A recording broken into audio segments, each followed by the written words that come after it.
көркем ой аңсап туып ай қош бол деп айттың, тағы да бірдеңе дедің.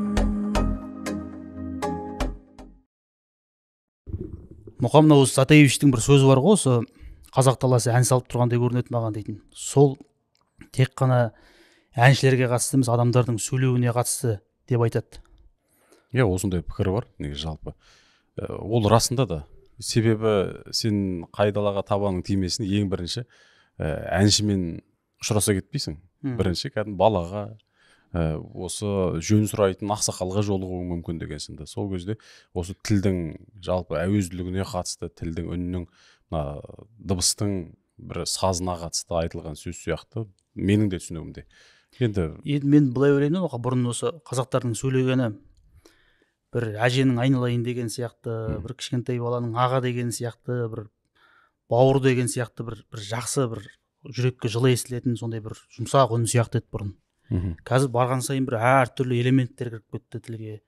Енді жылап кісі сүйкімді болмақ емес дейді ғой Әлихан Бөкейханов. Біз енді бұны жылау мақсатында айтпаймыз, факт ретінде тіркеп, осындай нәрсе болып жатыр деп, сосын соны түзеуге әрекет ету үшін айтылатын әңгімелер ғой негізінде.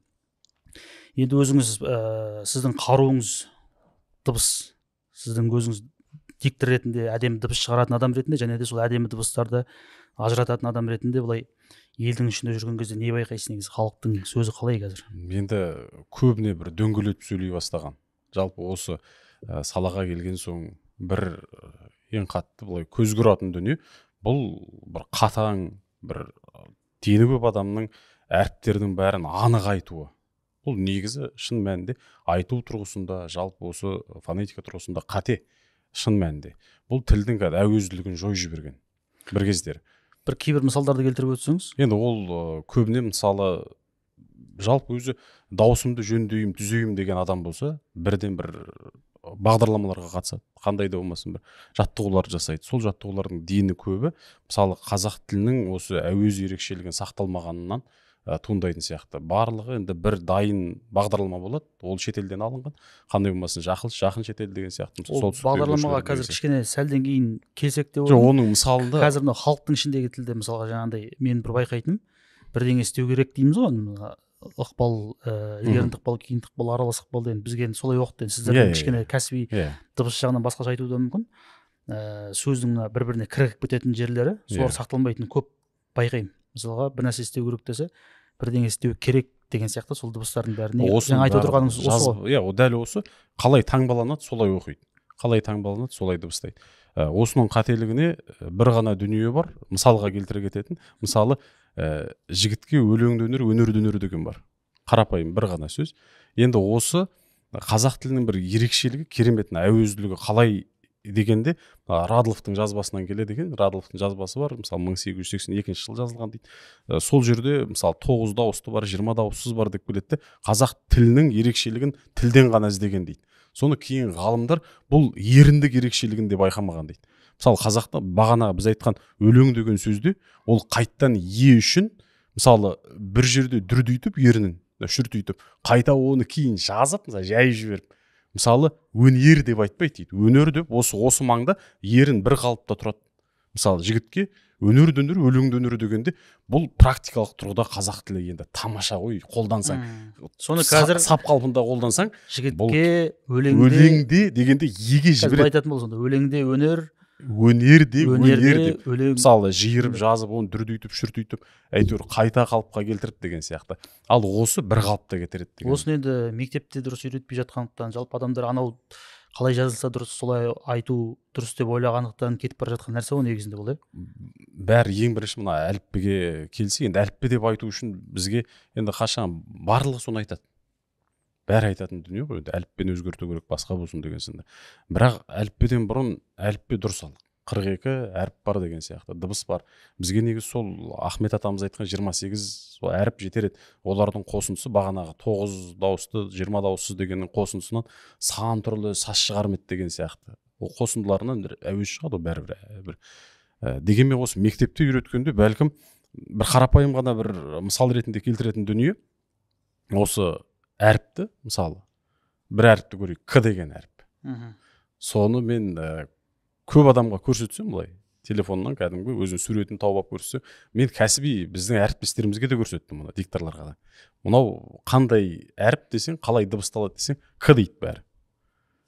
Негізі қалай болу керек? Негізі к болу керек. Оның негізі амен келетін, қазақта төл сөзінде ешбір сөз жоқ амен келетін к-ның. К әрпінің жуан к болып келетін жоқ. Сізде, менде, ол да сол әріпті көрсеткенде, мынаны дыбыста дегенде, ол к деп айту керек, амен айту керек. Мен осылай тіл әуезділік ана әліппені үйреткен сәттен бұзылады. Расында да енді күрек, күрес, көктем, кел. Бәрі жіңішке ғой, жіңішке дауыстылармен келеді. Ка деген жоқ қой бізде. Жоқ, омен деген, ко деген. Ол корпорация дегенде, ол корпорация болып, бәлкім осы кірме сөздермен ғой барлығы. Сол кірме сөздерді басында коммунист деп айтқандар да содан болып тұр. Ол к-ны КБ деп айта алмайтын болған ғой бұрынғы алғашқы қазақтар. Қателеспесем, осы Радыловтың еңбегінде жазады, қазақтар кітапты қытап дейді екен деп айтады, деп жазылған. Яғни бізде мынандай ғой, сөздің енді бағана айтқан тіл әуезділігінің кереметі сонда, яғни жуан буынды болса сөз, ол бәрі жуан. Егер жіңішке болса, ол бәрі жіңішке. Осыған айтылу тұрғысында осының негізгі заңдылығы осы. Айтылу. Енді оны кітап деуге болады. Кітап деп айтамыз ғой негізі. Жазғанда кітап деп жазады. Кітап деп. Бірақ бұған дейінгі мені кемпір асырады. Мен кемпірдің қолында өскен балам. Сонда ол кісі бізде қазір мұғалім деп айтамыз. Ол мұғалымың не деді дейді. Мұғалым дейді. Мұғалым деген. Міне осы дүниелердің барлығының ерекшелігіне бір тоқталған кезде бәлкім сол біз ұмыт қалған дүние шынымен кемпір шал. Енді мұқа жаңа сөзіңізді бөлейін, халық қалай сөйлейді деген кезде айтайын дегенім, сол халықтың тыңдайтын телеарнасы, мына қазір енді блогерлерді көп тыңдайды, солар, одан қалды енді көп сөзін беріп жататын телеарнадан болсын, басқа жерден болсын беріп жататын депутаттар, осылар қалай сөйлеп жатыр, осыған әкелейін деп сұрап едім негізі. Дені көбі бағана ең басында айтып кеткен, сөз орайы келгенде қайта шығып отырмын.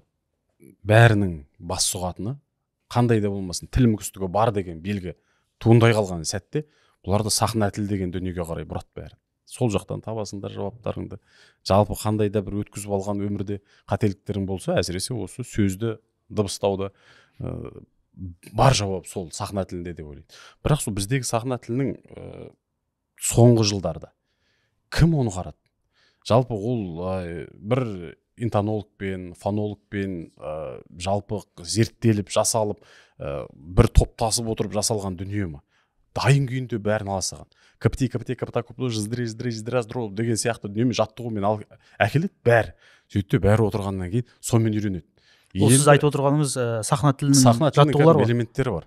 Енді телеарна болсын, телевизия саласы, радио саласы болсын, егер қай бала сонда шебер болғысы келсе, бірден айтады, сен сахна тіліне бар дейді. Немесе сол арналарға, осы театр сахнасына, жалпы мынау экранға, киноға шәкірт дайындайтын мамандарды шақырады. Олар келеді жаңа демге қойдырады да, екінші ғана о деген сияқты дүниені үйрете бастайды. Бұл кәдімгі өз тілдің өз бояуын жоятын әдіс. Жалпы мынандай дүние бар. Классикалық, ноталық өлең, жаңағы саз өнері келген кезде дәстүрлік дүниеде қазір кейбір мықты мамандардың мен пікірін естігем. Жалпы осы классикалық нотамен ән айту барысында дәстүрлі кәдімгі даланың осы саз өнері бұзылды деген. Иірімдер бұзылды, бәрі нотаға нық түсіріп алып деген сияқты. Осы дүние сөзге де келді. Өйткені нық оқу, кәдімгі қалай таңбалады солай оқу, бұл шенеунікте де бар. Сосын мынау телерадио шеберлерінде де бар. Осы саладағы мамандар. Енді мұқа осы нәрсенің дұрыс емес екенін айтып, осы нәрсені реттейтін қалай болмады екен осы уақытқа дейін? Мысалға өткен жолы келген қонағымыз Шерубай ағамыз Құрманбайұлы айтып еді, көп жерде ректорлар, проректорлардың орыс тілді болуының себебінен көбіне орысша қорғалады, терминдердің қазақша қалыптасуына оларда мүдделі емес деген сияқты. Мүмкін сол сияқты ма екен? Бұл жерде басшылық көбіне орысша ма екен? Әйтпесе жаңа сіз айтып отырған жаттығуларды айттыңыз ғой, жаңағы КБ деген ол мысалға жалпақ тілді қазақтың тілі келмейтін жаттығулар ғой. КПТ деп жаттығу жасап жатқан бірде-бір шеберхананы білмеймін мен. Дені көп осы негізделген кәдімгі орысша жаттығу жүйесі. Сол қалай дейінде ол неге осы уақытқа дейін өзгермеген? Бәлкім оңай екінші бір... Бұл ешкімнің ойына келмеген де болуы мүмкін негізі, осылай дұрыс деп ойлап жүре беретін болуы мүмкін. бәлкім келген шығар ғалымдардың, мамандардың, мысалы бұған дейін мен айтқан жаңағы фонологтардың, энтомологтардың бәлкім ойына келген де шығар. Бұл олар зерттеп жүрген, қарап жүрген тақырып та болуы мүмкін. Ғалымдар да бар. Бұл тақырыпта айтып жүрген, әсіресе мысалы сіз бен біз оқыған кәдімгі білім шаңырағында, Әл-Фараби атындағы, бұл жерде ғалымдар бар. Дені көбінің мақаласы бар. Енді ғалымдардың көбі мынау күрескерлік жағына келген кезде кішкене жолын таба алмайтын болуы мүмкін. Мысалға ана кісілердің мазасын алып, соны істету жағынан. Өйткені сіз енді ішінен шықтыңыз ғой, жаңағы сахна тілі деген нәрсені жаңағы өнер университетінде оқыдыңыз деген сияқты көрдіңіз. Содан кейін барып сіз анау қайнар көзіне жетіп алып тұрсыз ғой, мынау қайдан шықты, мынау қайдан шықты деп барған кезде түбіне жетіп тұрсыз ғой. Енді бір дүние мынау сол сала мамандары қарап негізі тіл әуезділігін сақтайтын бұл дауысты дыбыстар. Бағана сіз айттыңыз ғой, неге осы бірден байқалады деп. Бізге де келеді, шәкірттер келеді, немесе қандай жастар келеді қазір. Радиоға болсын, басқа арналарға болсын келген кезде бірден байқайсың, ана қала баласы екенін аңғару қиын емес. Себебі қарапайым түрде о деген дыбыс бар. Біз о дейміз. Міне қараңызшы, қазір микрофонға айтайын мен. О, қазақша о. Орысша о. О деп аталады. Басқа бір дыбыс бар. Мысалы, осы жерде кішкене айтып жүрейік. Мен айтып көрейін қазір. Мен о. Қайсысы мен? Қазақша. Қазақша, орысша қалай болады? О. Жоқ, о. Оны сізге айтудың өзі қиын болып тұр ғой енді. Бұл жерде осы о деп айтады. Бірден оға кетеді. Деп па? Аха, о деп. Қарапайым түрде е деген дүние бар. Егер сіз орысқа жер деп айт десеңіз, ол жер дейді. Орыстың есі еге жақын. Мына сырттан келгендер теңгені айта алмайтын сияқты ғой. Иә, ол енді ың деген бұл ені айтып тастаңыз қазір. Ың деген ол үлкен жыр екенін жақсы білемін. Енді ыңға өзі тоқталып келе жатқан ғой. Енің төңірегінде өте көп, әсіресе осы жиі қолданатын сөз. Жерде қолданады, теңгеде дыбысын айтып отыр. Теңгеде қолданады. Бұны қала баласы еге жақындатып айтады көбіне. Ал қазақта бұл қарапайым Мысалы, қазақ баласында нет деген сөзде акцент болу керек негізі. Нет деген сөзде? Ол нет қой, нет. Жуандап кетеді, иә? Иә, ол айтуына байланысты. Енді жоқ, мәселе еде тұр. Біз нет деуіміз керек, нет. Мәселе еде. Сондықтан дауысты дыбыстың өзінде ерекшелік бар. Өйткені тіл әуезділігі осыған кәдімгі орныққан. Осы неге бұған дейін бізде барлығы мынау сахна тіл деген пәнде мынандай дүние бар. Дауысты дыбысты дөңгелетіп шығарыңдар деген. Бұл жерде таңдай көтеріледі. Сөйтеді жақ түседі, астыңғы жақ. Сол ортада мынандай кеңістік пайда болады. Дөңгелек кәдімгі жұмыртқаның шыққан ауа. Шыққан ауа кәдімгі дыбыс қой, мынадан көтеріледі. Негізі бәрі ол демге жаттығу жасайтыны дұрыс-ақ. Себебі демсіз дыбыс жоқ. Ол ауа ғой, дем деген. Әсіресе фонацион дем, фонға арналған дем. Сөйтті ол көтеріліп кетеді да, мына көмейден өтеді. Әсіресе дауыс шымылдығы бар.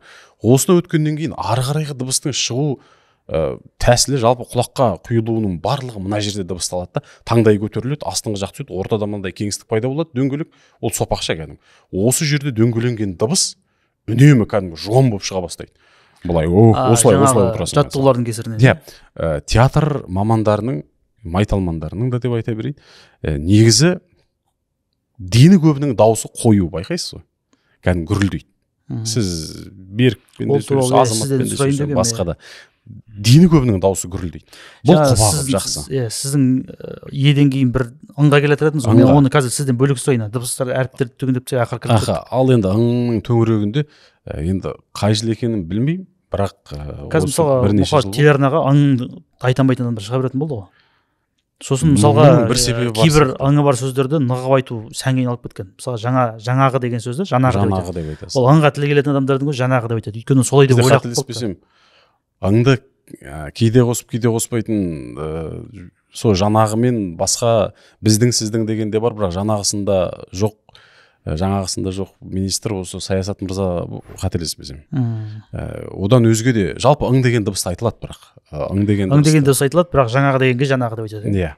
Басқа да енді бізде шенеуніктердің көп, әсіресе мынау қос палатаның бірлескен отырысы болады ғой, депутаттар. Нұртай Сабильянов па, Мәулен Әшімбаев па. Иә, осы Сенат пен мәжілістің депутаттары қатар отырғанда осы дыбыстар кейде ың, есіктен кіре алмай қалады дейсіз ғой. арғы иә сол сессияға қатыса алмайтын дыбыстың бірі мен ана осыған бірлескен дейін отырысқа дегенмен мысалы кейін барған мысалы Нартай болсын, Ринат болсын, Мақсат, Абзал ағамыз бар, Абзал Усман, сосын Дәулет бар. Осылардың барып таза қазақ тілді азаматтардың барып сол жерде көсіліп сөйлеген кезде бір құлағыңның құрышы қанады кәдімгі. Ол не айтып жатқаннан гөрі қалай айтып жоқ көбірек сөйлей түссе екен. Не айтса да әйтеуір сөйлей береді. Тақырыпты осылар талқыласа екен деген. Мен маман ретінде айтып отырмын. Бұл дыбыстың қалай естілуі, мысалы құлаққа құйылуы деген тұрғыда. Себебі ол шын мәнінде мықты маман болуы мүмкін, аңда айта алмауы мүмкін. Мысалы мылқау маман болмасын деген жалпы талап жоқ қой. Жоқ, мылқауда депутат болмасын деген, иә? Депутат болмас, жалпы маман болмас, сол шенеунік министр болмасын, басқа болмас. Жоқ, мархабат болсын. Өте жақсы, егер шын мәнінде сондай тағдырын, сондай дүниесіне тап келіп, бірақ негізі маман тұрғысында кәдімгі өте керемет адам болса, ол құба қып. Бірақ енді сен әйтеуір тілің бар, тіл қатасың, үн қатасың, солай бұқараның алдына шығасың, көпшілікпен тілдесесің, сондай сәтте. Негізі бәлкім бұл басшылық тарапынан да бір, енді дәл қазіргі премьер-министр айтады, өте тамаша. Олжас мырза аңда жақсы айтады. Сондықтан енді ең бірінші осы тағайындалып келген кезінде өз баяндамасын тыңдағанда алғы сөзін естігенде аңда айтады екен ғой деген менің ең бірінші соған мән беріп соған қарай. Енді біз бұған дейін себебі 10 жылдай осы тақырыпта аңды шығару өте оңай. Әп-сәтте г деген дыбысты айта алатын адам. Олар бүйтіп айтуы мүмкін, өз аңды айта алмайтын адам болса қайтамыз енді деуі мүмкін, негізі олай емес. Секунд. Мен сізге айтайын, қасқа қымсат қой негізі. Г деген дыбысты айтатын адам ыңды айтады. Себебі тілдің орналасу тәртібі кәдімгі дыбысты шығарар кезде бірдей. Бірақ ыңда өзімен тоқтайды, г-да дауысты дыбыс кейін артынан шығып тұрады. Ыңда кәдімгі тоқтатады. Бұл жерде екеуінің бір. Себебі анау келе жатқан дыбыстың дені көп бөлігі мынау танау қуысы арқылы шығып кету керек. Тыныс мысалы осы мұрнынан шығу керек. Біз кәсіби жағынан онша түсінбейміз жаңағы. Иә, осы тұрғыда. Ыңда айту өте оңай. Бұны бірақ қондыру қиынның қиыны. Бір ақырет сол. Неғұрлым ертерек үйретіп жүрсе соғұрлым. Оның бір ғана жолы бар, жазып қана үйренеді. Жаттай ма сөздерді? Жаттағанда былай өзі кәдімгі пара осы 12 беттік бекен жоқ әлде қалың дәптер ала ма? Ол кәдімгі жазады, бір буын сөзден бастап жазады. Өзі білетін және аң, таң, паң, оң деген сияқты, көң, өң деген сияқты. Бір буынды өзінің кәдімгі жалпы аңы бар сөздерді білетін адам қазақша біледі деген сөз екен ғой. Өң былай сіз айтқан мысалдардың ішінде нан, шай деген жоқ. Мен кейде осы ағылшын тілін үйреніп жатқан жасқа кейде құптаймын, осы дұрыс әйтеуір ана ағылшындардың нақты осы жағында ing деген соңында келетін бір иә сол дүние ол ыңға жақын негізі. Ол бірақ ың ғой негізі ағылшындар ың айтады ғой. Ың деп айтады ағылшындар. Американдықтар басқаша. Бұл бізге негізі бұның ыңның дерті бұл орыс тілінің белең алып кетуімен келген ғой. Ол ашығы сол ғой. Жалпы біздің өзіміздікінен безіну деген нәрсе бар ғой бізде. Мысалы түркшені біздің орыс тілді қазақтар қазақшаны үйрене алмаған, түркшені таптыға түркше сөйлеп кете береді ғой мысалға. Туғаннан Қазақстанда туған, олай қазақша сөйлей алмайды, бірақ ана жаққа барады сөйлеп кетеді. Сол сияқты ағылшыншаң болса, ол қуана айтады оны. Қазақшаң болса, ол енді кішкене айтпаған сәндірек болып тұр ғой, айналып келгенде. Мен әкеме қатысты бір дүниені айтайын, осы себебі енді бала күн біз енді осы қазақи аймақта өстік қой, Қаратау деген қала, ол қазақтың кәдімгі, ол жақтағы кәдімгі өзге ұлттың өкілі қазақша сөйлейді, сенімен қазақша тілдеседі, өз ойын солай баяндайды. Мен әкем Ресейде болған, әскерде болған, сөйтіп Ресейде оққан, өзі химия мен биология пәнінің мұғалімі. Кейін мектептен мынау колледжге сабақ бергенде мұнай химиясы деген сабаққа орыс тобына береді екен. Сөйтсе жаңағы өмір бақи в мен ф-ны айтпаған адам. Сөйтсе нефт дейді екен, нефт. Ағай, нефт деген не, бұл жаңа элемент па деп сұраса, нефт ше нефт. Тақтан алдына шығып жатыр екен, фабрика дегенде келетін, фабрика дегенде келетін деп. Сөйтіп өзінің шәкірттеріне айтты. Кейін әкем қайтқан кезде жаңағы келіп үйге еске алып, өздері құран бағыштап отыр, сонда шәкірттер айтады, ағай ф-ны айтпайтын еді, нефт деп. Сосын бәрімізді бірден ағай артын айқайлап жатқан бірден білесін дейді. Пәленшип деп айтады дейді. Пәленшип деп күлеміз дейді. Сонда мен бұның бір ғана себебі 18 жасқа дейін, мысалы Қазалыда өскен бала ғой, әскерге сол Сібірге кеткен орыстардың арасына 18 жасқа дейін орысша естіп білмеген адам ғой. Ана үн, тіл бәрі іргетасы әбден қазақша қалыптасып барып. Сондықтан Әйтпесе орысшаны жақсы білген дейсіз ғой. Иә, орысша енді ғылым, білім, орысша. Енді біздің енді әкелеріміз кеңес кезінен біз ес білген кезде айтқан әңгімесіне қарағанда, енді кім мақтанғанын жек көрсін. Ой, орысша сөйлегенде орыстарды аузыма қарататын дейді ғой бәрі. Бірақ шын мәнінде ана заңдылық тұрғысында, білім, ғылым тұрғысында бәлкім солай таңғалдырған шығар. Бірақ ана өзінің үнін сақтап. Енді 20-шы ғасырдың басында өзі непті деп сөйлеген қазақтар. Жазған кезде де непті деп жазған, мұнай деген сөз жоқ па? Непті деген бір көркем шығарма бар. Әлде очерк типтес пе екен, жартылай деректі ме екен, кімдікі болу керек? Сабыр Шәріповтікі болу керек. Непті шығарманың аты, иә, непті кәдімгі. Енді жаңа әріптердің ішінде қалып қойғандар бар ма? Мысалға жаңа сіз ен айттыңыз, ыңды айттыңыз, осы тағдырын алаңдайтын қандай әрпіңіз бар тағы? Кін айттыңыз, он айттыңыз. Енді дені көп шығар, әсіресе мына қазір өзгере бастаған әріптер. Қала баласының бәрі дерлік. Осы мектеп табалдырығын аттаған, аулада ойнайтын. Бұлардың көбісін негізгі бір себебін көрдім, байқадым. Аулада осы биыл жазда, былтыр жаз, биыл жаз деп қойып, жазы биыл келген жоқ. Былтыр жазда аулада жүрсем, осы балашаға, осы кішкентайдың барлығы орысша боқтайды екен. Кәдімгі еріндерін бұрыштап тұрып боқтағанда, сен алыстан тіпті оның қай боқтық сөзді орысша айтып жатқанын білесің, естімесең де. Деп тұрып айтып жатқанда, кәдімгі. Деп айтып жатқанда, оның артикуляциясы, оның дикциясы. Орыстықын дей ма? Кәдімгі бұрыштап тұрып қойылғанда. Тұзықтап па? Иә, кәдімгі ол әр әріпін эмоция беріп айтқанда, ол ана баланың орыс тіліне еш тіл мүкісі болмай, ертең сөйлесе қалса бір орыспен, шын мәнінде аузын аяға қаратып кетеді. Енді осы жерде заңды бір акцент туралы, мысалы біз айтады ғой, кез келген тілде қазақтар акцент сөйлеп кете алады, бұл енді қазақтардың бір артықшылығы деп айтамыз ғой. Білмеймін. Ол солай ма, әлде сіздің ойыңызша ол басқа да себептер бар ма? Мен сізге бұрынғы неден бір мысал келтірейін деп едім. Акценттен, қазақтардың қалай неткенін бір тыңдатып жүрейін.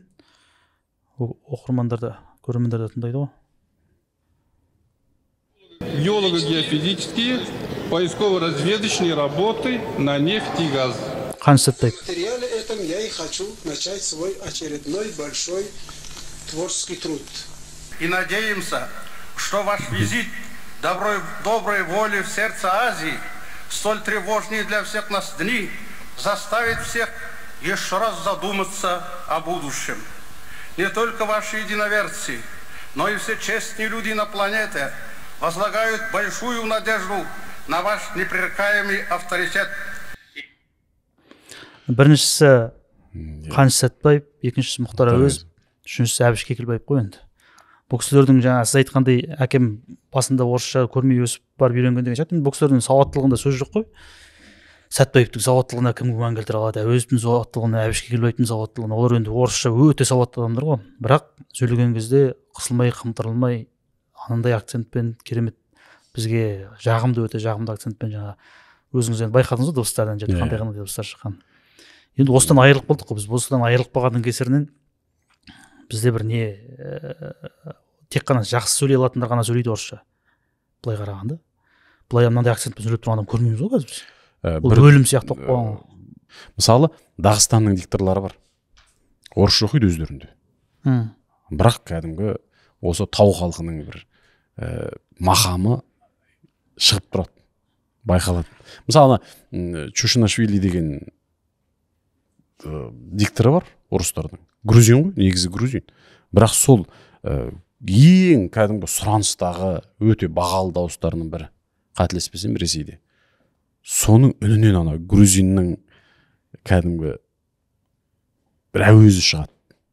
Таза оқиды, жақсы оқиды, өте сауатты, сапалы оқиды. Олардың негізі мына маркетингтер жақсы жасалған, сол кавказдық ұлттардың акцентпен сөйлеуі болсын, өздерінің мінездерінің болсын, біздікі кішкене бір артта қалған адамның несі ретінде, белгісі ретінде жарнамаланып тастаған әбден. Әліппесін өзгерткен жоқ, басты себеп сол шығар. Бізде енді әліппеге ФГРД. Негізі бұл біз үнді айтамыз ғой, дыбысты айтамыз, бірақ бұл таңбасы өзгермей өзгеруі қиын. Таңбасы өзгеріп адасып қалады ғой. Бағана біз айтып отырған мәселенің дені көбі сол жазба күйінде оқудан туындаған. Дені көбі. Мысалы қарапайым тұрды, мен бір ғана дыбысты айтайын тағы да. Бұл р дыбысы. Р ма? Р емес, р дұрысырақ шығар деп ойлаймын.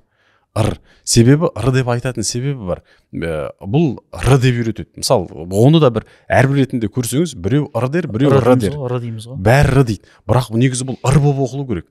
Р болып үйретілу керек. Себебі мынандай дүние. Біз радиода енді еңбек етеміз. Біз ардагер аға-апаларымызды, ата-апаларымызды көріп өстік. Көріп өспесек те, дені көп бүгінге жеткені бар. Енді жетпегені ғасыр қойнауында алтын қорда қалған тыңдап. Сонда радионың өзін радио деп бастайсыз, ырмен бастайсыз. Мысалы, Рүстем дегенде үмен бастайсыз, Үрстем деп бастайсыз. Жазылуда қазір бәрі ырмен тұр. Сондықтан бұны бірінші ырмен үйрету керек. Ыр деп тоқтады. Себебі рас деген сөздің рас деп. Ырмен бастаймыз. Өйткені рас дегенде апрас деп айтады ғой, апрас. Рас. Ол күшейтпелі. Өйткені рапрас болу керек еді әйтпесе. Рапрас деп па? Олай болмай тұр осы апрас болған себебі рас болып тұр ғой. Осы әріпте р-ның енді бір дүние бар.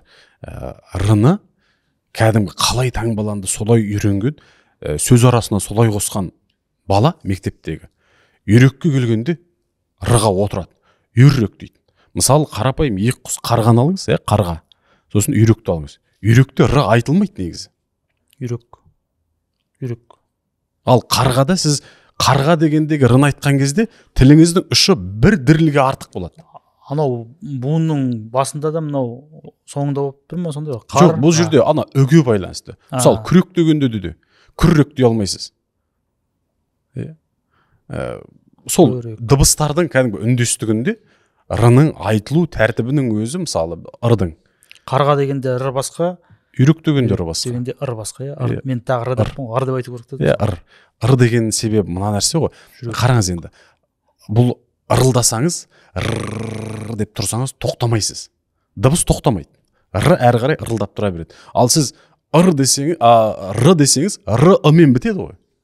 Дауысты сонымен тоқтап қалады. Ал бұл р-мен бастап өзін р-ға алып келсеңіз, бұл тоқтамайтын дыбыс.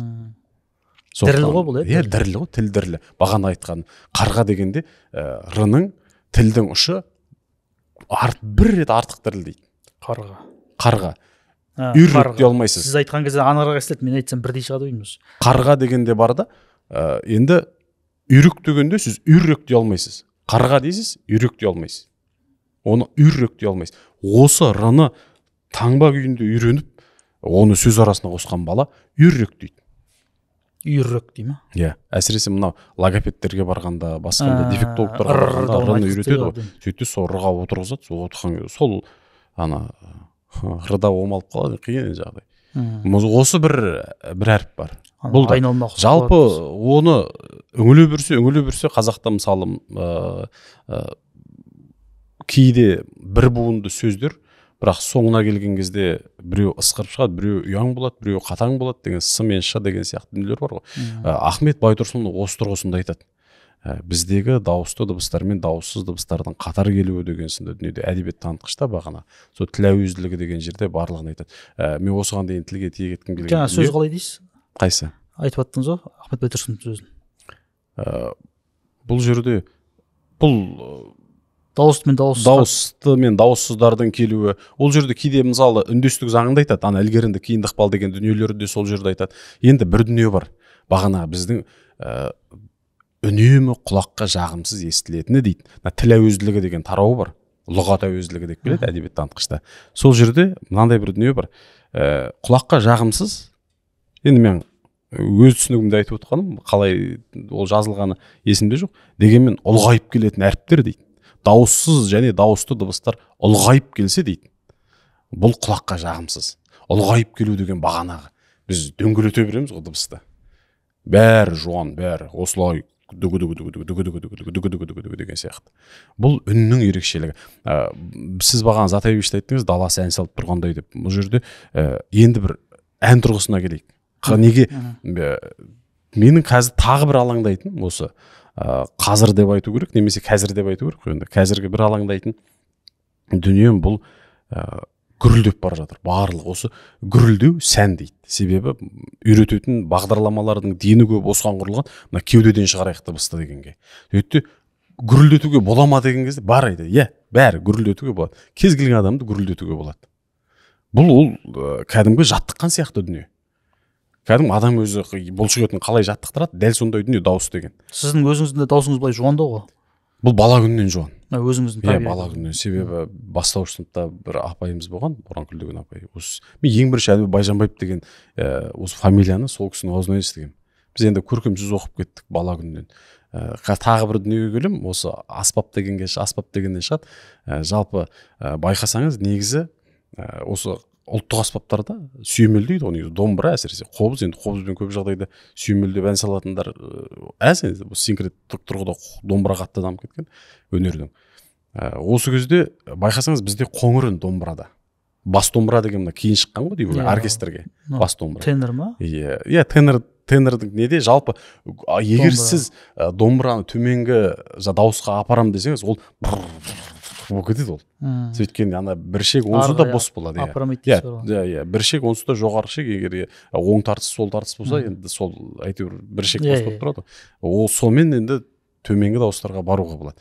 Мына сүйемелдейтін аспапқа тікелей байланысты. Әр елдің үні өзін сүйемелдейтін аспаптың үнінде шығады негізі. Бұл қате болу мүмкін, қате болғанда дұрыс, егер біреу осын қате деп тапса, ол да жақсы зерттеп. Яғни біздің домбыра қандай сонда? Мысалы қоңырынды ғой, біз домбыраны қоңырынды дейміз. Әсіресе бұрынғы домбыралар шектің осы үннің бәрі. Енді бір қараңыз, мына біздің тіл әуезділігі бағана мен алаңдап отқан неге бәрі гүрілдеп баратыр дегеннен қорқам. Затаевич тіріліп келсе, қайта ол сөзді айтпауы мүмкін, тап қазір. Бұл ән салмай қапты ғой қазақтың даласы деуі мүмкін. Бір айналып келгенде. Олар гүрілдеп кетті ғой. Гүрілдеп кетті ғой деген сынды. Мәселе мынада. Штробас деген регистр бар. Кеуде регистрден шығады, ол баритон бастарын. Енді мен бір музыкаға барайын, енді мен бәрібір музыкалық бағытта азды көп, енді аз ғана әліппесін ғана үйренген білімім бар. Сонда мынандай дүние бар. Мысалы, бір бала деген халық әні бар. Талдан таяқ, жас бала таянбайды деген. Соны егер мен хорда бір ән айтудың бір сәті келді деген сында дүниені айтайын.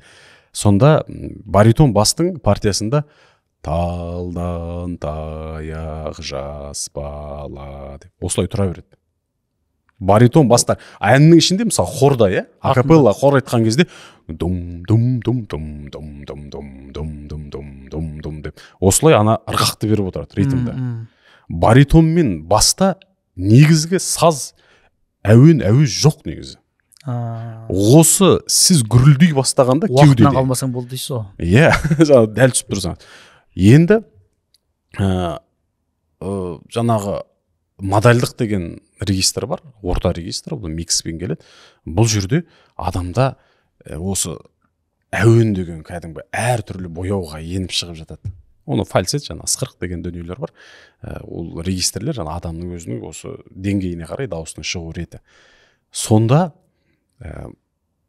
осы штробаста бас баритон деген дүниені айтатындарда, оны хордың мамандары да өте жақсы біледі. Бұларға негізгі мелодияны, яғни жаңағы сазды, әуенді бермейді оларға. Оны тенерлер айтады.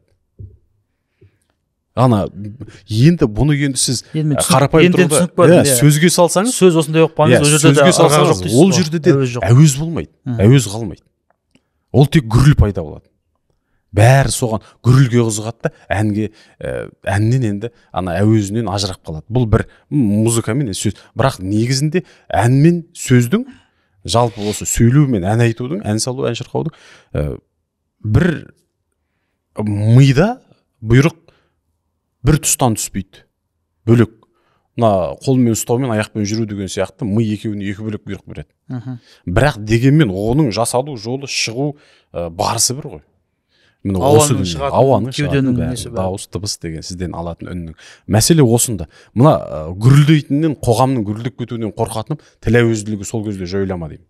Жалпы енді біздің табиғи қалпымыздан өткен ауытқып кеткеннен кейін бәрібір оның зияны болады ғой. Мен осы сізге көрсетем ғой деп бірдеңе дайындаған болдым. Мына біздің бұрынғы қазақтардың сөздердің мына ютубқа кейін шығып жүр ғой енді әртүрлі кісілердің. Мұстафа Шоқай бастаған, енді өзім сол кісіге бастатып қойдым, бірнеше кісінің сөздерін үзінді тыңдап жіберсек. Халқының қаны бір, тілі бір, діні бір, мақсаты бір. Bir can elde bir suhbatta görgende айтайын ба, естігенде айтайын ба депті. Бүгінгі заманның шындығын жазу жолындағы біздің жазушылардың біраз ізденістері бар. Енді мұны бетбұрыс кезінде өжігенде енді жазатын шығар. Қарылғашым келдің бе? Қаршығадан саумысың?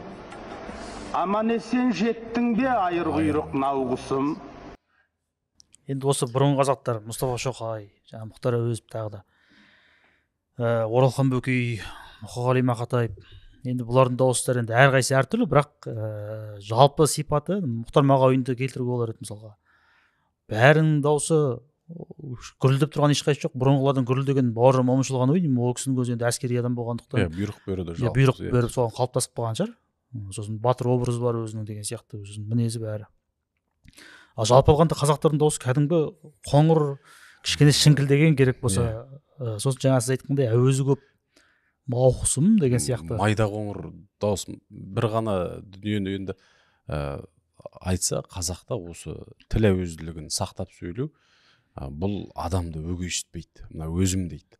Қоғамда бір енді сан түрлі бағытта оның тұлғалығына қатысты тараптары екі айырылған, немесе жалпы өзінің болмысына қатысты, немесе олар ұстаным қандай да болмасын жолына жасаған еңбегіне қатысты сын пікір айтып, қоғамда кейде бір тұлғалар қалыптасқан кезде, олар өзінің білетінін, бойындағы барын, өнерін осы бұқараға жеткізгенде, жұртқа баяндағанда, ананы қоғам кешіргендей сыңаймен, әй осы саясатқа бармау керек еді, әй осы өнермен жүру керек еді деген сынды кәдімгі өгейсітпей өзім деп қабылдауы.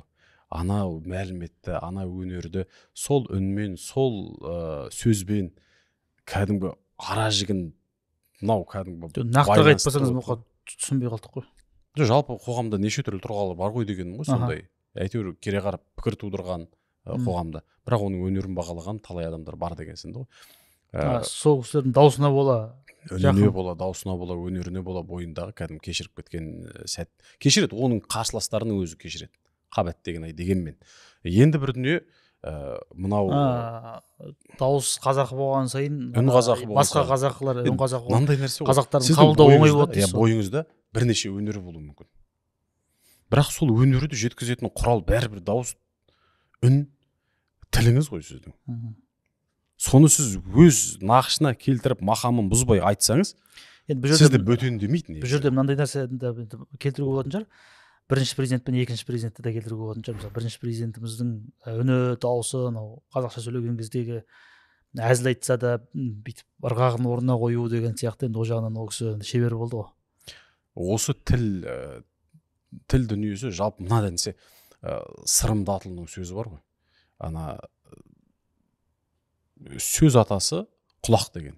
Енді жаңағы жол атасы тұяқ, су атасы бұлақ деп келеді. Енді ана қосынды сияқты ол. Қосылғыштардың қайсы бірінші келерін білмеймін мен ол. Бірақ негізі сол сөз атасы құлақ деп келеді. Мына құлақтан не құйылады, тілден сол шығады. Көзбен тілді түзеймін деу қате. Тілді құлақпен ғана түзей аласыз. Себебі мына құйылып отқан ана әуез үнемі келіп отқанда. Ол қай президент болмасын, айналасында қай тіл көбірек болса, кейін бұзыла бастағаны, дейінгі болған дегенді саралау жеңіл. Бәрібір. Арасына қосат бәрібір. Негізі, әйтеуір, жаңа сіздің халық жақын қабылдайды, ол да бар ғой. Өгейсу немесе жатырқау немесе әзілді жеткізу, не жатырқау, не өзімсіну деген нәрсе бәрібір сол дыбысқа байланысты болады дегенге қатысты айтқаным ғой. Қарапайым дүние, қазір Дархан мырза отырса керек, негізі мемлекеттік басқару академиясы бар. Үлкен, ол мемлекеттік басқару академиясы бар. Осы Астанада. Сол жерде Салтанат Әскербек қызы ғана ғой деймін, қателеспесем. Осы сөз өнеріне баулайтын. Дені көп негізі орыс тілді. Кәдімгі сөз өнеріне баулайтын мамандарының дені көп. Әсіресе шенеунікке, негізі шенеунікке. Сен, мысалы, бір елді мекенге барасың. Құрметті деп сөзін бастаса, мысалы, бір қазақ ауылына бардың.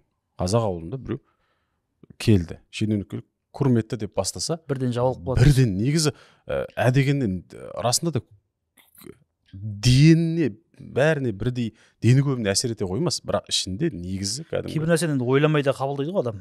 Ойламай-ақ соны солай деп іштей бір бағана бірінші әңгіме өзіміздің адам ба әлде бөтен ба деген нәрсе тұрады ғой. Мынау демек бөтен деген нәрсе пайда болды. Өгей және өзімізде. Енді оны мына нәрсе бізді тыңдамайды ғой бірақ ол кісілер енді бір жаман жері. Бұған дейінгі дүние бағанағы деген дүниені үйренеді де айтады да, егер мысалы қарапайым тұрғыда бір-біріне мысалы сол төрде отырған, сол министрліктің ең төрінде отырған адам ыңды айтпайтын бір маман келсе, ыңды айтпайды екенсің, деп бір ғана сөз айтса, ол үйренуге енді талпынады, тырысады, мұқтаж болып қалуы да мүмкін үйренуге.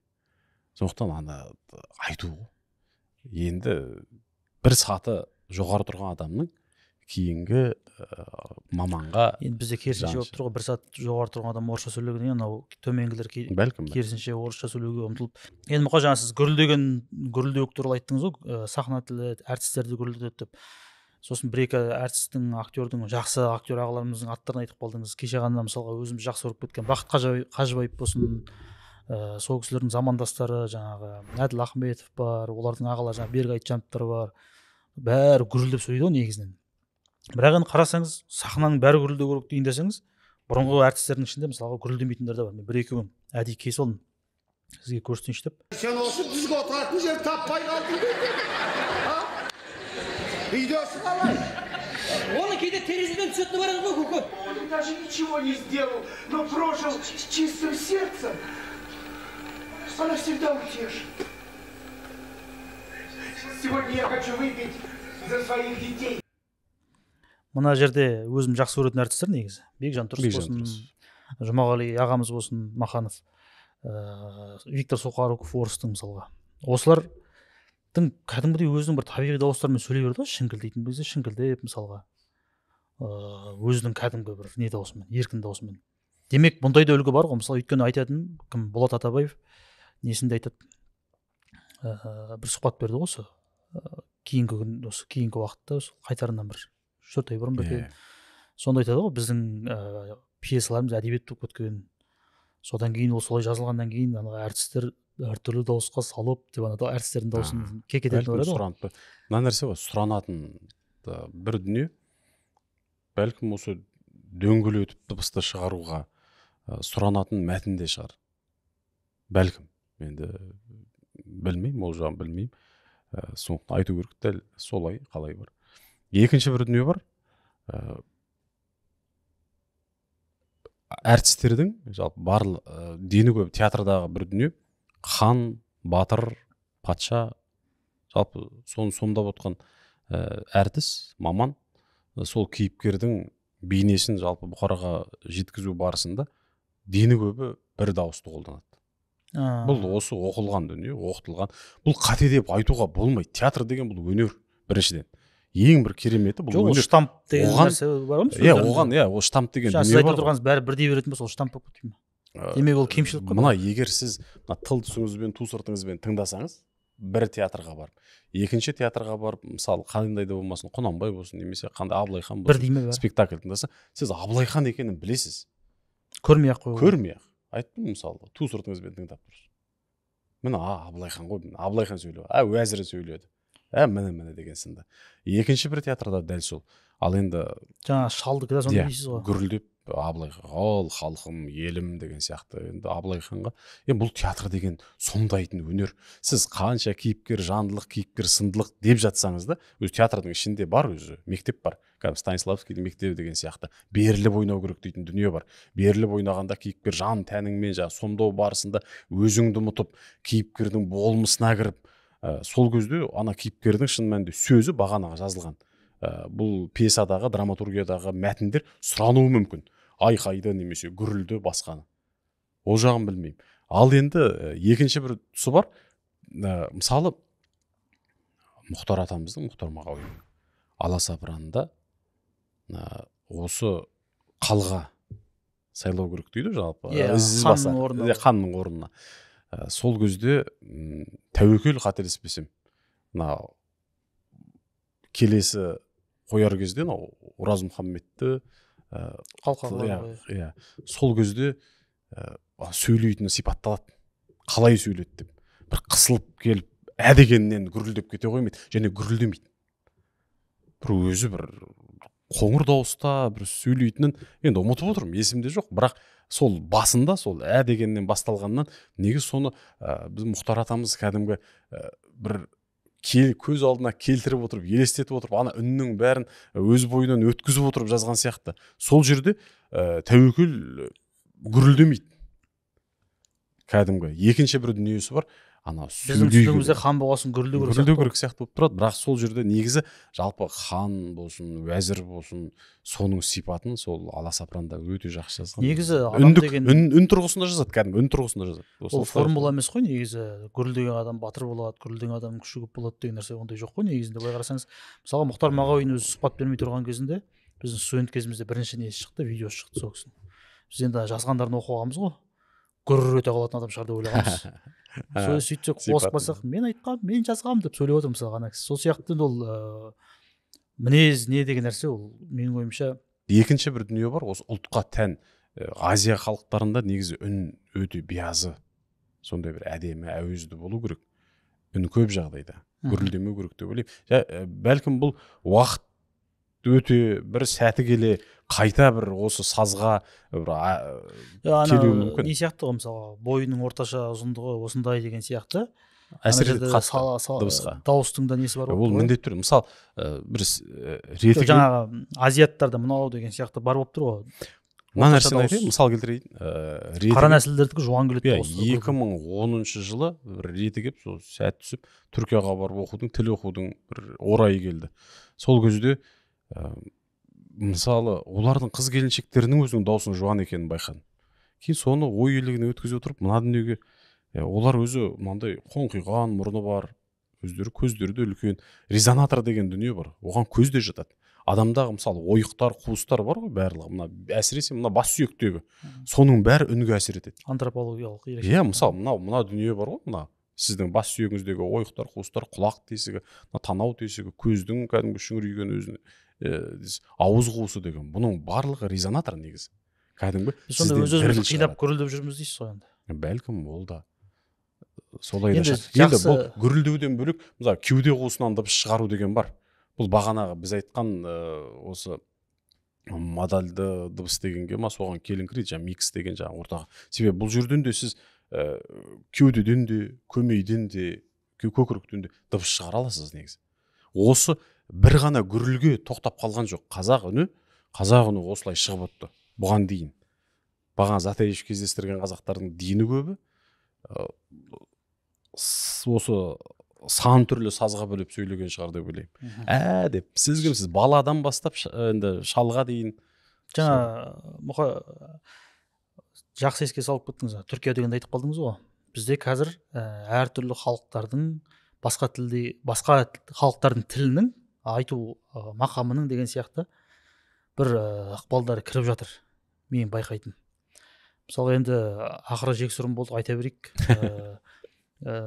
Кейбір келіспейтін жерде айтыңыз, мысалға түрік тілінің деген дыбысы бағана сіз айтып отырған кезде ойлап отырдым да, бірақ сіздің сөзіңізді бөлмейін дедім, одан ұмытып кетіппін. дегенде түріктер дей ма басқаша айтады да, сол мысалға түрік лицейінде оқыған балалар болсын, кейбіреулер жаңағы ресей деген сияқты айтып отырады мысалға. Деген ол жақта емес басқа. Сосын енді болған қатысы жоқ, бір айта салайыншы, дегенді қазір деп па шығару сәнге айналған, жаңағы шенеуніктердің ішінде кезі деген сияқты бір сөйлеп отырады, жаңағыдай бір қалалық адамдардың сөйлеу несі ме екен, енді ол басқа әңгіме. Түріктерден сондай бір сөйлеу ықпалының жаңағы эмоция қосып жүреді бүйтіп ше, сондай бір ырғақтардың түрікше біліп алғандардың сөйлеуінде өзі бір нәрсе байқалады негізі. Бәрі. Сосын түрікте байқалады, арабта мысалы дін насихаты. Сосын енді кейбір кісілер ренжіп қалуы мүмкін, мысалы ұйғыр тілінің бір мақамдары бар екен байқауға болады. Ұйғыр халқымен араласып өскен кісілерде эмоциясын шығару кезінде, дауысын ойнату кезінде байқалады. Енді Сосын өзбек тілінің ықпал, өзбек экспансиясы бізге негізі дін арқылы болсын, кино арқылы болсын, бізге негізі қатты жүріп жатыр қазір. Бала кезінен өзбекше кино көріп өскен балалар қазір өздері кино түсіріп жатыр. Соның ішінде өзбектің мінездері жүр, өзбектің ырғағы жүр, ашықтан ашық.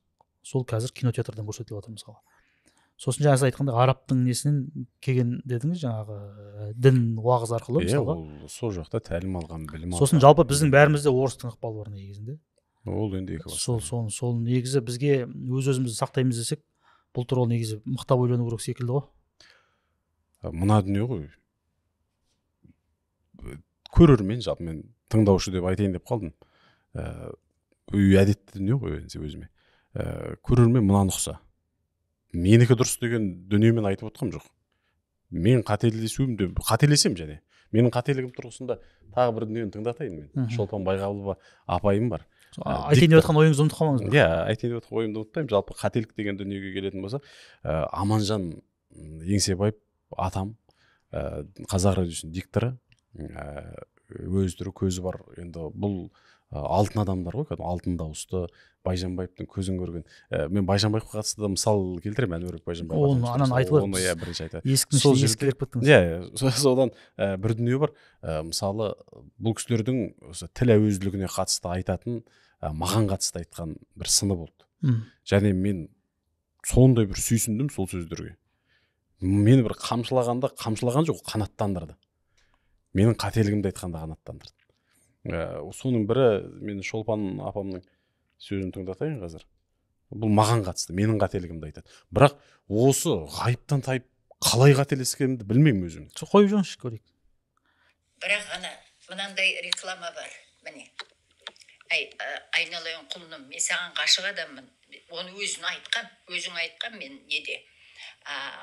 Астанада бір кездесіп қалғанда айтқан. Айналайын, сен өте талантлы баласың деп. Үні, тембр, сөз айтты, сөзі, сосын анау емін-еркін отырған сөйлегені бәрі маған ұнайды. Ал бірақ реклама бар әлгі. Қандай реклама еді, Құдай. Көкөніс дегенде көкөніс дейді. Ботам-ау, қазақта көкөніс деген сөз, татар емессің ғой, сен қазақтың азаматсың ғой. Жазылу көк өніс болғанмен айтылуы көкөніс. Міне осындай, мен бұдан ондай күтпегім. Давлением көтеріп қалды. Прямо тура шошып кеттім. Қалғандардың бәрі былықпа енді ол жерде. Бұл жерде бір дүние, сол Гүлбану Алпамысқызы әпкем, әріптес әпкем, сол кісі сұхбат алып отқанда айтады, менің қаңғысым көтеріліп кетті дейді. Енді сол бір сөзге бұл адамның сөйтуі деген ол керемет кәсібилік, үлкен үміт күту. Мен негізі қазақ тілінің әуезділігіне деген жаңағы соны аялап қызғыштай қорып, бұл енді бұл кісіні жақсы түсініп отырмын. Бұл кезең, жалпы ол кезеңнің осы кісілері, мамандары, әсіресе Байжанбаевқа бата берген Сәкен Сейфуллин мен Бейімбет Майлиндар. Шұғаның белгісін Бейімбет Майлин жатқа біледі екен. Сәкен атамыздың да өлеңдерін жатқа білген. Соны бір оқығанда сол Байжанбаевқа, Әнуарбек атамызға, сен бір сөз орақшы, сен қазақша ойлайтын, қазақша сөйлейтін және қазақша түсінетін баласың. Осы кәсіпті тастама дейді. Міне осы сипат, үш сатылы кәдімгі сипат. Қазақша ойлайтын, қазақша түсінетін, қазақша сөйлейтін. Осыны айтады.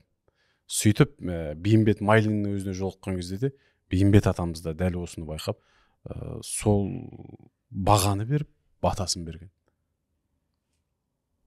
Енді осыдан тағы бір дүние, мен Аманжан атамызды айтайын, қазір Зейнетте, сол бір сұхбатында Бақ Кезетке берген бекен,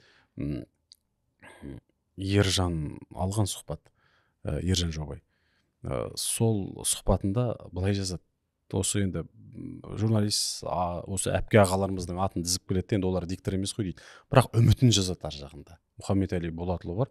Ода диктор деп айтуға болатын бір алғышарттар бар дейді бойында. бірақ мынау тіл әуезділігін сақтамайды дейді. Дауысын құбылту, дауысты ойнату, мынау кәдімгі. Ол кісілердің өзінде керемет қой. Ол Аманжан ағада енді сөз жоқ. Ғажап енді. Басқа ғажап енді. Ол білмеймін енді мұндай біз енді бола аламыз ба, бола алмаймыз ба. Мұқай енді сол жерде айтады, бірақ өзі ол оның кінәсі емес деп бар ғой. Кәдімгі менде көңілімді орнықтырып қояды. Сізге қаншама үміт артылған болса, сіз өзіңіз осы саланың маманы болсаңыз, осының бәрін бір жолын тауып айту керек деп ойлаймын. Ең болмаса әлеуметтік желі жүргізіп, айналайын сөйлеп жүрген кісілер, мына қазақ тілі бізге өзі не үшін керек бұл? Бұл біздің екеуміздің ерігіп айтып отырған нәрсеміз емес қой. Бұл басқа халықтарға ұқсайтын, әйтеуір қазақша сөздерден құралған грамматикасына ол зиян келіп жатыр, мысалға калькаланып. Енді оған қоса дыбысы басқа тілдікі, соны құрандалы бір әйтеуір мүгедек протезі көп әрең жүретін бір тілге айналдыру деген біздің мақсатымыз жоқ қой. Мысалы біз өзіміздің тілімізді сақтап, біз егер ел болатын болсақ, тілімізді сақтап тұратын болсақ, дұрыс сақтау керек қой. Осы тұрғыдан ниетіңізді осылай қылып реттеп алып, мен өзімді жарнамалайын жатқан жоқпын. Мына тілдің бірдеңесін мен көріп тұрмын. Мен көріп тұрғаннан мойнымда жауапкершілік бар деп, сөйтіп бір шығарғаныңыз дұрыс ол негізі. Жоғары жаққа хат жазыңыз, ғалымдармен сөйлесіңіз.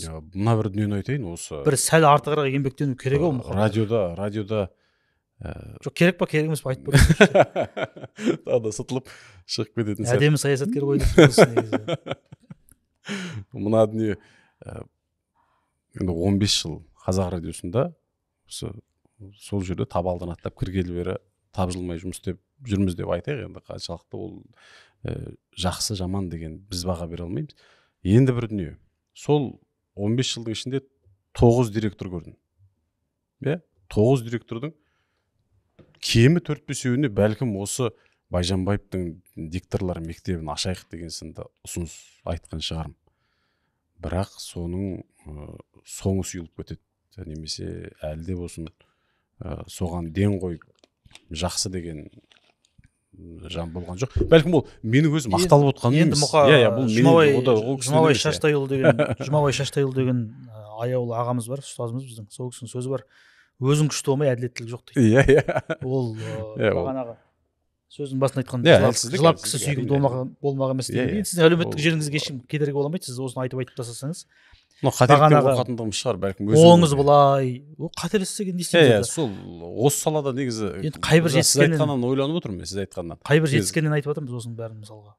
Қате болады, әрине. Қате болған жақсы. Себебі жаңа сіз айтқанда ойға оралған дүние, қатенің болғаны қандай ғажап деймін. Себебі қате деген дүниені аңғаратын адам дұрысын ұсынады ғой. Демек ондай сіз сапалы адам бар деген сөз ғой. Сапалы жаңағы қазақша ойлайтын, қазақша түсінетін, қазақша сөйлей алатын адам бар болса, демек сіз бен біздің айтып отырған әңгімедегі қателерді шығарсын. Байжанбаевқа Әуезовтің берген бағасын қараңыз. Байжанбаев қазақша қалай сөйлеген және қалай оқыған дегенге баға.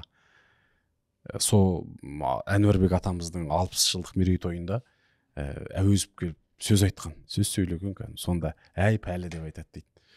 Автордан артық түсініп оқыған, бұл не деген керемет деп. Аптыр деген шығар ол кісі. Аптырдан деген шығар. Сол сөздердің өзі деген қандай. Ал Байжанбаевтың дауысы гүріл емес қой негізі. Ол кісінікі әдемі, кәдімгі бір қоңыр керемет дауыс қой. Сондықтан таза, әрі Алматтан сөйлеп тұрмыз. Осы ғой негізі. Алматтан сөйлеп тұрмыз емес. Алматтан сөйлеп тұрмыз. Осындай бір. Ойнатып жүруді. Осы ойнату, дауыс ойнатуды, ол кісінің бүкіл даусында осындай бар ғой. Жай сөйлегеннің өзінде бар. Бағанағы Мұқағали Мақатаевтың өзінің поэзиясын оқыған сияқты. Осылай бүйтіп, әндетіп, әуендетіп. Мұқағалидың ұстазы Байжанбаев қой. Радиоға әкелген Әнуарбек атамыз ғой. Сондай екен. Кәдімгі базарда тұрған жерінде алып келген. Сонда бұл содан еліктеп оқығандықтан бұл әуезді сақтау. Аманжан ағаның да маған айтқаны осы ғой. Дауысын құбылтуды білмейді дейді. Қабәт деген. Енді бір құбылтуды білетін сіздің бір шәкіртіңіз пайда болса, шықса, елдің ішінде бәрібір бар ғой. Жоқ, ол елдің ішінде небір адамдар бар ғой, ол өз оңайлықпен кете де қоймайтын нәрсе ғой негізінде. Менмін деп айтудың бәрі біздің жоқтап отырған нәрселеріміз мына ол оңайлықпен құрып та кетпейтін нәрсе негізі. Ол оңайлықпен құрымайды. Енді жаңа Алматыдан сөйлеп тұрмыз деген кезіңіз есіме түсіп кетті. Мына сіздің әріптестеріңіз Алматыдан сөйлеп отырмыз деген шығарып алды қазір. Біздің алдымыздағы бізден 70-80 жыл бұрын өмір сүріп кеткен одан да көп қой. Жоқ, бізден бізден 100 жыл бұрын өмір сүрген адамдар ғой, жаңағы 100 жастай үлкен ғой бізден. Иә, сол. Енді жаңа айтып отырған кісілерден 70-80 жас үлкен шығар. Олар қалай да қазақ тілін жақсырақ біледі ғой. Алматыдан сөйлеп отырмыз дегенді айтар еді олар. Дұрысы сол болса. Ол Алматыдан сөйлеп тұрмыз дегені дәл қазір осы жерде ол отырғанын түрегеп тұрғанын айтып тұрған жоқ ол жерде ол. Енді осыны естіген кезде мен ана талант ағамыз солар сөйлеп отыр сөйтіп Алматыдан сөйлеп отырмыз деп ше. Ол классиканы бұзбау керек қой. Біріншіден бұзбау керек, екіншіден олардан артық білмейтініміз, қазақ тілін артық білмейтініміз 100% ол бетпақтық болады. Олардан артық білем, бірдеңені артық білем деп айту. Мынау жаңағы дүние бейімбеттен біз баталған жоқпыз мысалға ешқайсымыз. Осыны енді естіп соны бір қалпына келтірсе қате.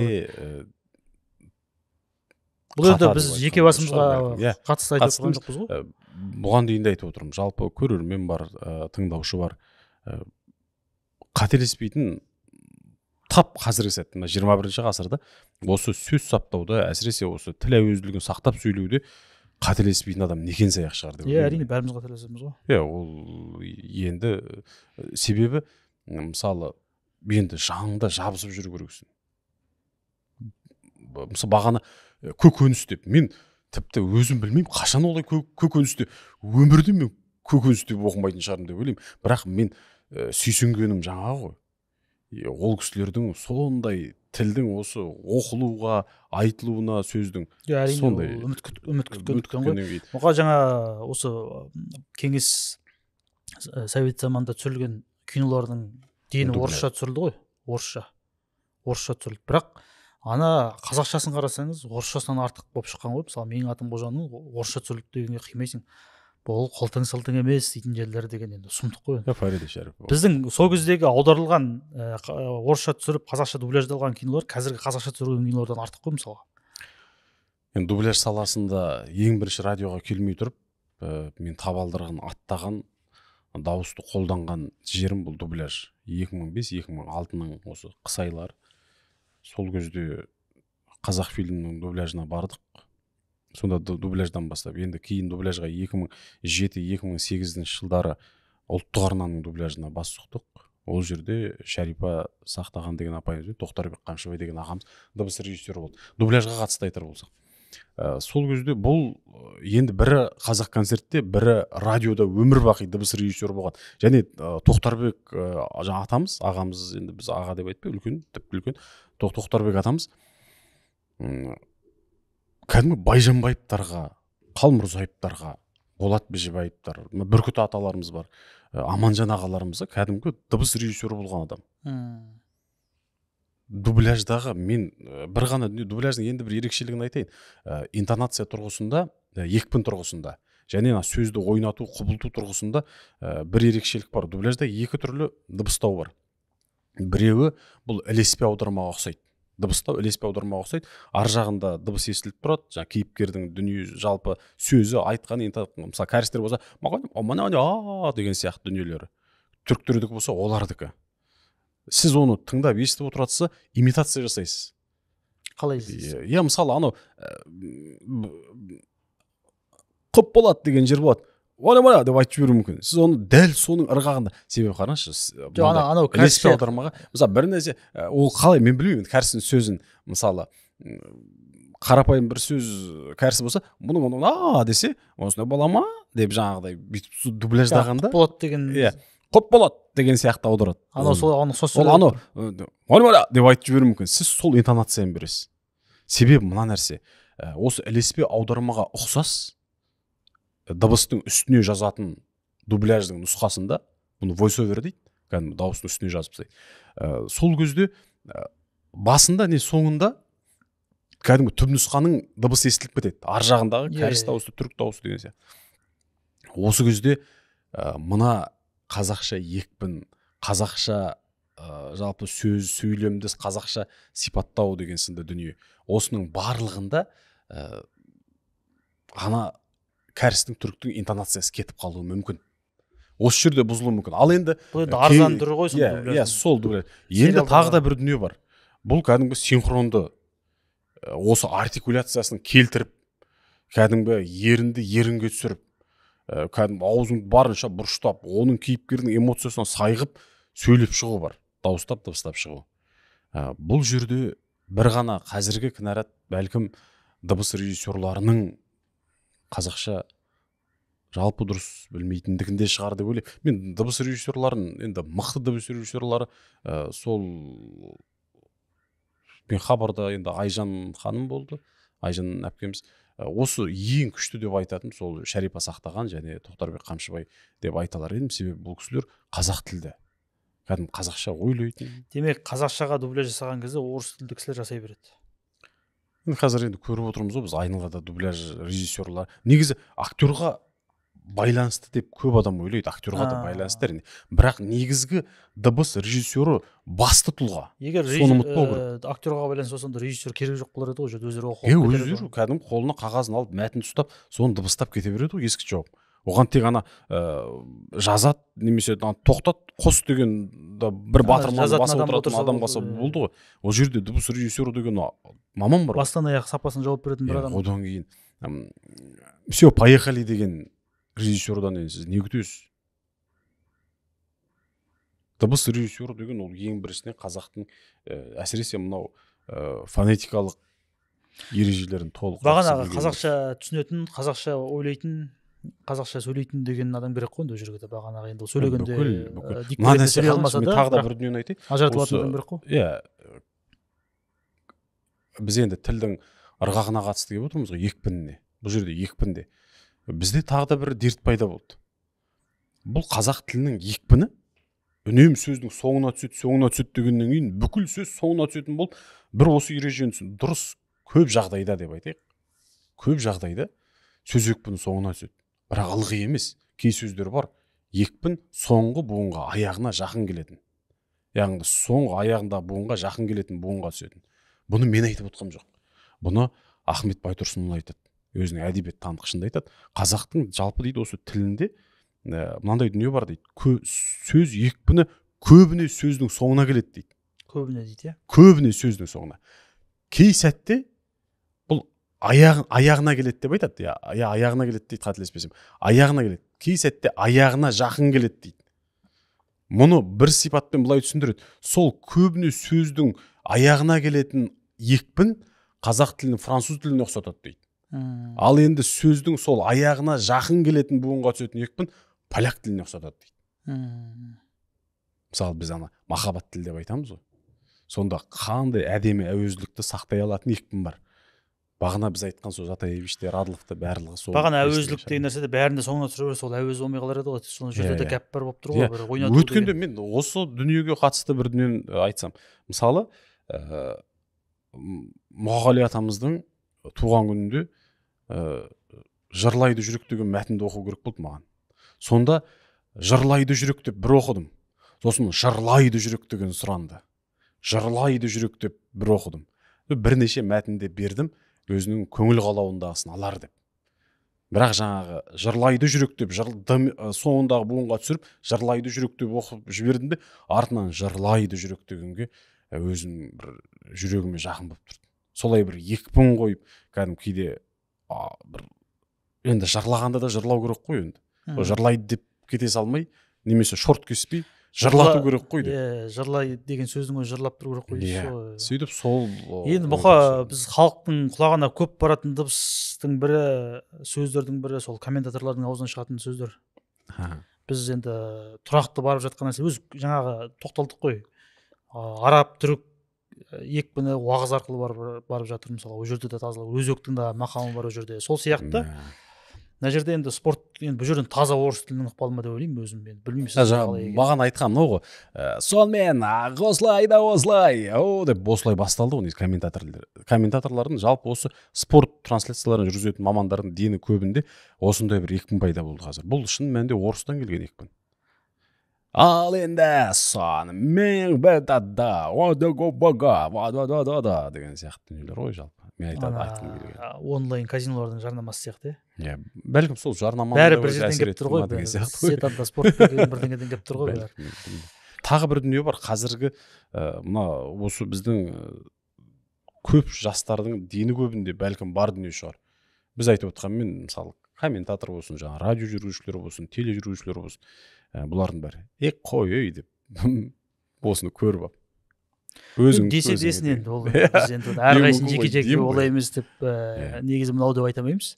Біздің міндетіміз енді өзіміздің ойымызда тұрған нәрсені айту.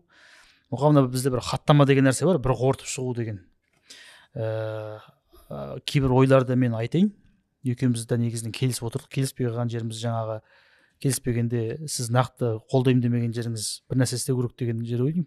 Жалпы сахна тілінің методикасы қате дейсіз ғой. Сахна тілін оқытатын өнер университеттеріндегі мен кітаптарын қарап көрдім. Мысалы, Дариға Тұранқұлованың кітабын қарадым. Әдістемелерді қарадым. Сауық апайдың орыс әдістемесі. Барлығы сол. Мысалы, бұны салыстырмалы түрде қалай айта аламын? Мен өзім Мәскеуде осыны оқыған маман ретінде. Ұқсас, өте қатты. Демек, осы жерден бастап мүмкін сіз өзіңіз жазуыңыз керек шығар. Бұл жерде мынандай бір егер бұны қаласа, мына дүние сахна тілінің мамандарының жасап жатқан жұмысы жалпы осыған дейінгі шәкірт тәрбиелеген сахнаға мұның барлығы өте әдемі, жоғары баға алады. Бірақ сахна тілінің мамандары телерадиоға келмесін, сабақ беруге, дәріс үйретуге. Мен айтпағым осы ғана. Олар сахнаға, киноға әртіс дайындасын. Бұл өнер, сол өнер. Мен көрермен ретінде оны кино мен театрдан да көргім келмейді, көріп. Енді бір дубляжға қатысты бір не айтайын. Мұрат Есжан бауырымызбен ұлт ұстазын Ахмет Байтұрсынов туралы осы көп бөлімді сериал түсірді ғой, кино түсірді. Сол кезде дубляж жасадық. Мен кадр сыртындағы мәтінді дыбыстауым керек болды. Бұл Ахметтің дауысы сияқты болады, кейде автордың дауысы сияқты болады. Солай келіп отты. Сонда өмірімде ең ұзақ жазған дубляждағы мәтінім осы. Мен 2014 жылдан бастап кейіпкерді сомдап оқымаймын дубляжда. Тек деректі фильмдерді оқимын және бір ғана кейіпкерді баяндап беремін. Ал енді осы ұлт ұстазын жазар кезде, біз дыбыстайтын кезде, бірінші мен дыбыстап жібердім. Сонда Мұрат Есжан, сол Мұрат бауырымыз, сол айтты, Мұха өзім мен барып жазайын деді. Мен оны бір 6 сағаттай ма оқып жібердім. 12 беттік пе екен, 13 беттік пе екен мәтін. Сөйтіп, мынау сәл бір көңілге қонбай тұр деді. Мен өзім барайын деді. Сөйтіп барып бір студияны жалдап, сол жерде жаздық екенбіз. 12 сағат жаздық. Бір 9-12 беттік парақ мәтін 12 сағат. Сонда бір дүниені оқимыз, тыңдаймыз ананы. Мұрат бет тыңдап отырады да, қазақша емес сияқты дейді. Мен де тыңдаймын. Бұлай оқып көрейік дейік. Бір сөйлемді, әр сөйлемді оқып отырмыз, әр сөйлем.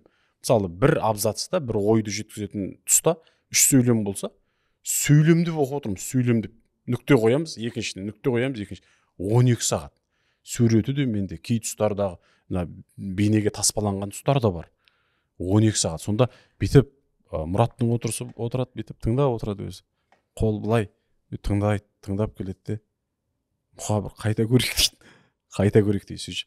Мынау сәл ұқсайды дейді. Сонда біз енді бұл сол Ахмет ұлт ұстазын түсірер кезде, мысалы, Ұларбек ағамыз, Ұшқын ағамыз бар. Дені көп анау мәтін бар. Сценарийға түскен.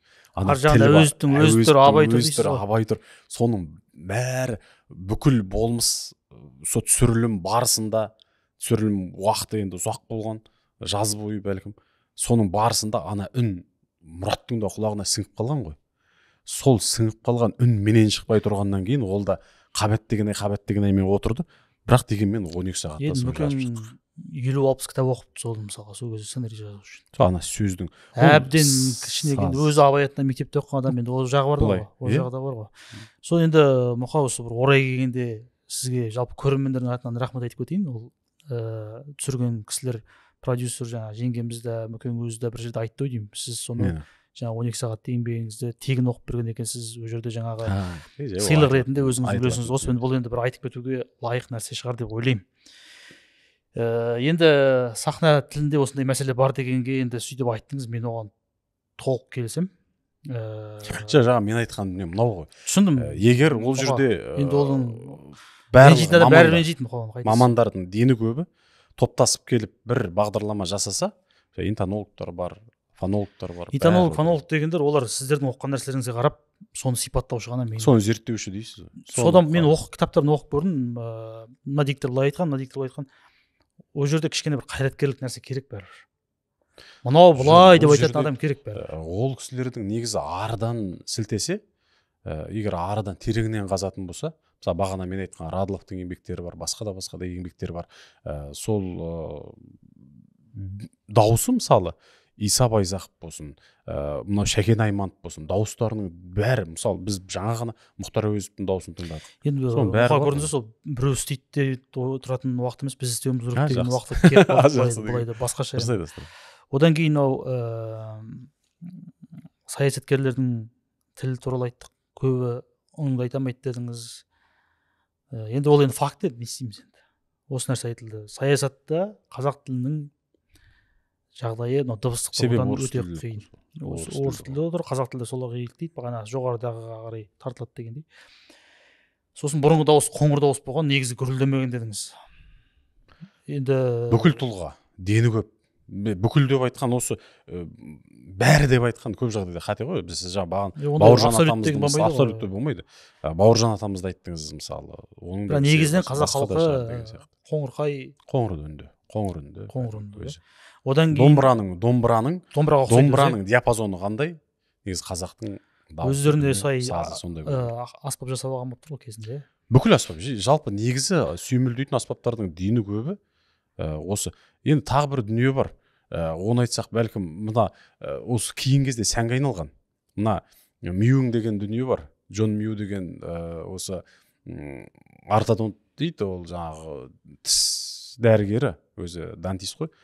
Сол кісінің шығарған дейді. Бұл айтады, адамның жалпы артикуляция арқылы тілімен осы бет әлпетіндегі келбетін өзгертуге болады дейді. Жағы қушиған болса алға шығаруға, кәдімгі жақты етуге, жалпы осы түрді бәрін, осы бас сүйекті туабітті қалыптан бөлек қылуға болады деген сынды пікір айтады.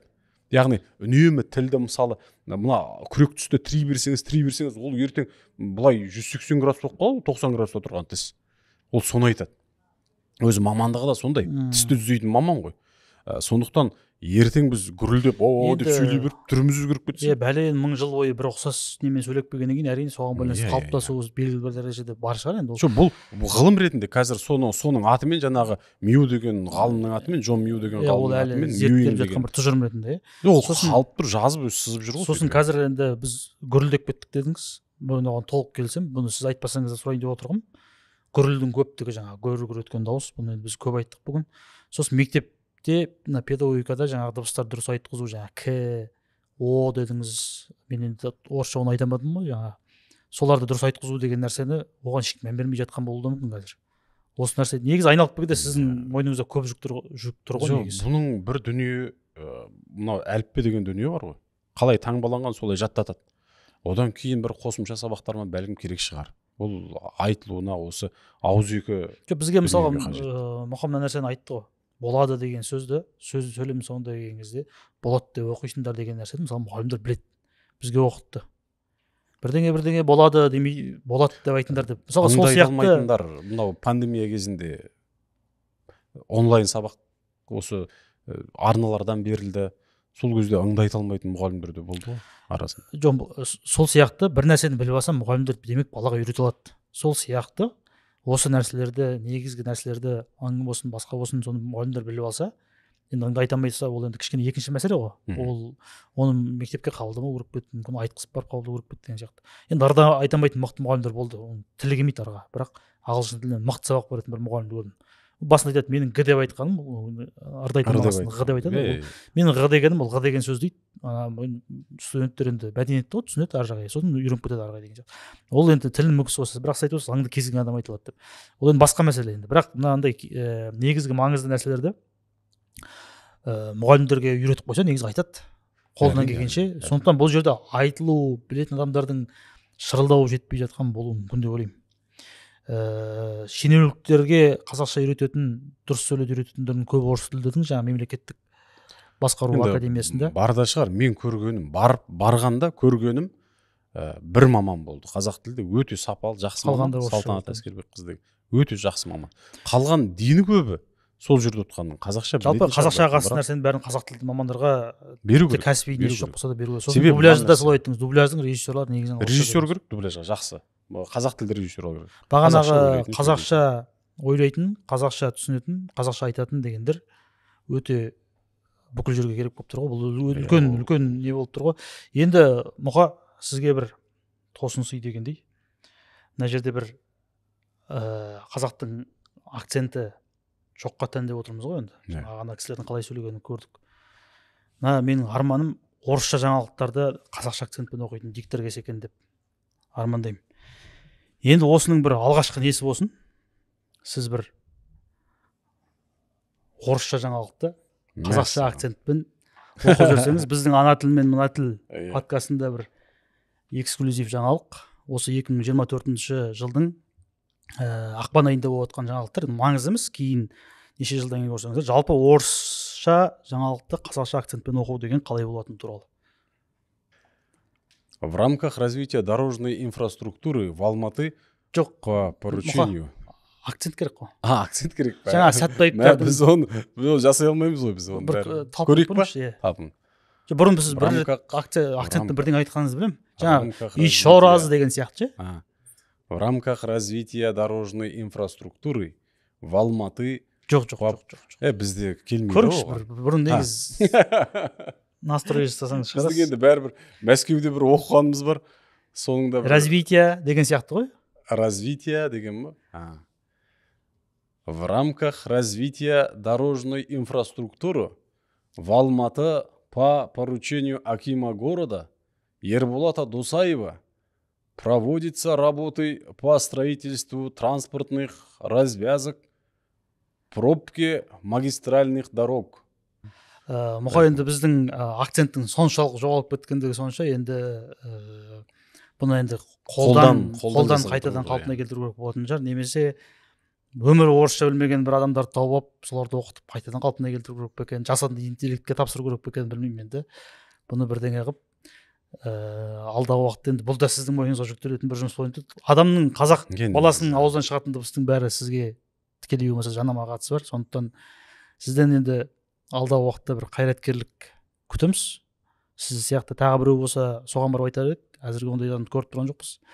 Сондықтан Инстаграмнан болса да бастап бір нәрселерді айтып, дегеніміз мынау, дегеніміз мынау, о дегеніміз мынау деп отырсаңыз, біреу болмаса біреу біліп, әкетіп ары қарай ел болып кететін шығармыз деп ойлаймыз. Енді қорытынды ретінде өзіңіздің қалып қойған ойыңыз болса? Енді сіз енді бір жүк артып отырсыз ғой. Ондайын білгенде кембейтінем деймін. Иә, ол да бар енді. Жаңа тосын дүние болғаннан кейін қарап отырмын. Жалпы әлеуметтік желіге де аса көп жаңағы бет бұра бермейтін, ол жақтан өзім бір қажеттіні іздей бермейтін жан ретінде. Бірақ қажет шығар, қоғамға қажет болғаннан кейін. Иә, белсенділікті арттыру бұл салада. Қалғаны сол жақта айтылар бәлкім. Енді білімді бөлісу деген нәрсе бар ғой бәрібір. Біліп тұрып, мысалға сіз балаңызға көріп тұрып бірдеңені айтпасаңыз, енді ол өзіңіздің мойныңыздағы міндеттік орын. Ол да қастандық дейді.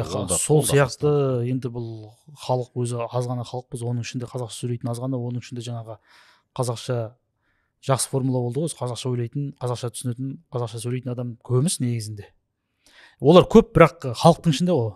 Бірақ мына мәдени майданда жүрген, дауысы, аудиториясы бар, көп адамды танитын адам көп емес. Сондықтан мұқайында біз сізден көп жақсы амалдар, әрекеттер күтеміз. Біз енді амандаспай бастадық, бұл форматты да көрейік деп. Осы ана тіл мен мына тіл подкастына бір ғалым, шенеунік, екіншісіне жұптап ғалым емес, маман, әр салада маман адамдарды шақырып отырамыз дегенбіз. Осылай кезектестіріп өріп отырмақшымыз. Сіздерден пікір күтеміз, қолдау күтеміз. Бізге бүгін студияны ұсынған Q Design деген компания, рахмет айтамыз.